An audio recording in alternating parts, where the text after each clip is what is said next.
দুনিয়ার লোভ লালসায় পড়ে আমরা আমাদের এই পৃথিবী থেকে চলে যেতে হবে এটা ভুলে গিয়েছি। কথা বলেন কেন? এই পৃথিবী থেকে আমাদেরকে চলে যেতে হবে। আমাদের আজকের সভাপতি গোলাম মোস্তফা ভাই তিনি বলতে পারবেন না যে আমি পৃথিবীতে চিরদিন বেঁচে থাকবো, বলতে পারবে? আমাদের শফিক ভাই বলতে পারবে নাকি? মাদ্রাসার সভাপতি বলতে পারবে নাকি? যুবক, পৃথিবীতে আজ পর্যন্ত কেউ স্থায়ী হয়ে যেতে পারে নাই। পৃথিবীতে চিরদিন কেউ বেঁচে থাকতে পারবে? পৃথিবীতে কেউ স্থায়ী হয় না,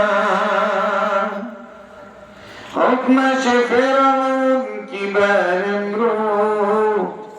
কেউ ভাবে চিরকাল রয় না, কেউ ভাবে চিরকাল রয় না, পৃথিবীতে কেউ স্থায়ী হয় না। ঠিক না? আমাদেরকে চলে যেতে হবে।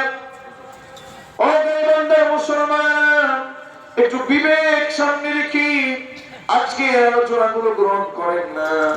আপনাকে যদি প্রশ্ন করে, ও আব্দুল্লাহ, ও গোলাম মুস্তাফা, ও মামুন, ও আলামিন আজহারি, কতদিন বাঁচবা তুমি? কতদিন? আমার বাড়িতে বেড়াতে এসো। অসুস্থ থাকলেও বলে যদি সুস্থ হয় আপনার বাড়িতে বেড়াতে যাবো ইনশাআল্লাহ। যত কিছু বলেন দেখবেন শুধু চিন্তা, শুধু চিন্তা।